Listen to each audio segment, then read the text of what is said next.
ఈరోజు దేశం మొత్తం మాట్లాడుకుంటున్నటువంటి ఒక తీర్పు గురించి, దానికి కారకులయ్యి కష్టపడి అక్కడ దాకా వెళ్ళినటువంటి వాళ్ళని సన్మాన సత్కార ప్రోగ్రామ్ లో నన్ను కూడా ఒక భాగం చేసినటువంటి రామకృష్ణ గారికి నేను ప్రత్యేకంగా ధన్యవాదాలు చెప్తున్నాను. అలాగే వేదిక మీద ఉన్న పెద్దలందరికీ కూడా ధన్యవాదాలు.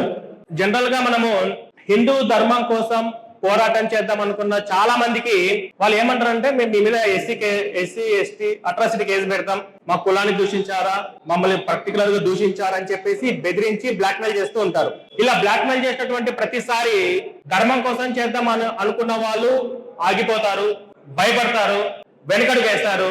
మహా అంటే పోలీస్ స్టేషన్ దాకా వెళ్ళి అక్కడ పోలీస్ స్టేషన్ లో మేనేజ్ చేస్తే అక్కడికక్కడ నుంచి వెనక్కి వచ్చే వాళ్ళు ఉన్నారు. కానీ ఈ రోజు రామిరెడ్డి గారు, రాజేష్ గారు చేస్తున్న ఈ పోరాటం ఏదైతే ఉందో, ఇది దేశం మొత్తంగా హిందూ ధర్మం కోసం చేయాలి అని అనుకున్న పాస్టులు పెట్టే కేసులు భయపడకుండా ధైర్యంగా వెళ్లే మాలాంటి హిందూ ధర్మ ప్రచారకర్తలకు ఒక ట్రెండ్ సెట్ చేశారు వీళ్ళు.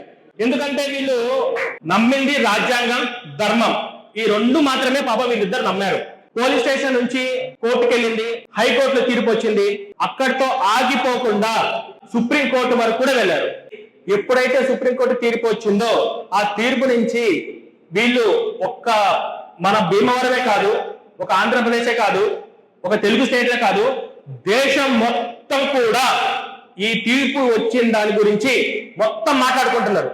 కానీ దీనికి మొత్తం మూలకారమైనటువంటి వాళ్ళని ప్రత్యేకంగా గుర్తించి సత్కారం చేయాల్సిందే, వాళ్ళను మర్చిపోకూడదు అని ఒక చక్కటి ఆలోచించి రామకృష్ణ గారు వాళ్ళ సేవా బృందంకి మరింత కృతజ్ఞత చెప్పుకుంటున్నాను.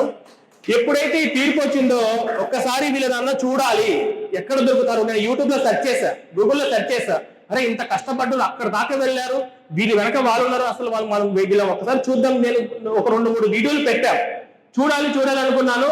మొత్తానికి వాళ్ళతో పాటు సరిసమానంగా కూర్చొని వాళ్ళ సత్కారంలో పాల్గొనమని నేను అదృష్టంగా భావిస్తున్నాను.